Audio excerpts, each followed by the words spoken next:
দর্শক, এই মুহূর্তে সুনামগঞ্জ থেকে সরাসরি যোগ দিচ্ছেন সহকর্মী শহীদ নূর আহমেদ। নূর নিশ্চয়ই যুক্ত হয়েছেন আমার সাথে।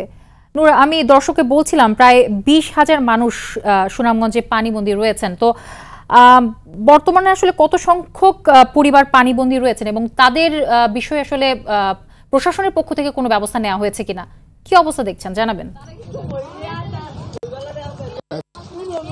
জ্যোতি, আমি এখন যেই জায়গাটাতে দাঁড়িয়ে আছি এটি সুনামগঞ্জ পৌর শহরের সাহেববাড়ি এলাকা।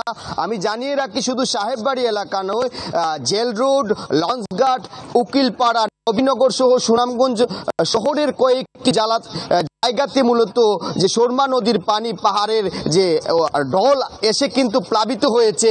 এবং জানিয়ে রাখি, সুনামগঞ্জ সদর উপজেলার সুরমা ইউনিয়ন সহ সাতক, দোয়ারাবাজার, তাহিরপুর, বিশম্বরপুর উপজেলায় কিন্তু নিম্নাঞ্চল প্লাবিত হয়েছে। জানিয়ে রাখি, এখন পর্যন্ত কিন্তু সুরমা নদীর পানি বিপদ সীমার উপর দিয়ে প্রবাহিত হওয়ার কারণে কিন্তু সুনামগঞ্জের যে তীরবর্তী অঞ্চলের যে ফসল এবং ঘরবাড়িতে মানবতর জীবনযাপন কাটছেন মানুষ, এইখানকার বাসিন্দারা। বিশেষ করে জানিয়ে রাখি, প্রশাসনের পক্ষ থেকে বলা হয়েছে যেই এলাকাগুলো এখন প্লাবিত 2 লাখ টাকা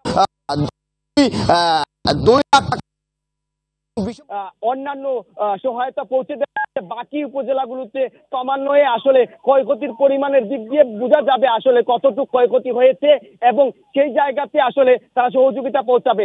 আমাকে কৃষি বিভাগ থেকে জানানো হয়েছে এখন পর্যন্ত সুনামগঞ্জে প্রায় 700 হেক্টর জমি তলিয়ে গেছে এবং 70 হেক্টরের চীনা বাড়ি আসলে তলিয়ে গেছে এবং প্রশাসনের পক্ষ থেকে বলা হচ্ছে যারা ক্ষতিগ্রস্ত হয়েছেন তাদেরকে সহযোগিতা পৌঁছে দেওয়া হবে। এছাড়াও যে ডলের পানি আসতেছে, বন্যা আসতেছে, সেই বন্যার তারা পুরোপুরি প্রস্তুতি নিয়ে রেখেছেন।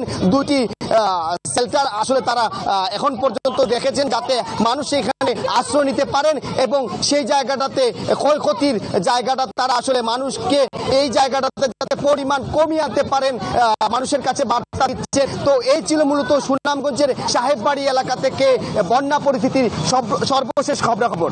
জ্যোতি। নূর, আপনাকে অসংখ্য ধন্যবাদ। দর্শক, সুনামগঞ্জ থেকে জানাচ্ছিলেন আমাদের সহকর্মী শহীদ নূর।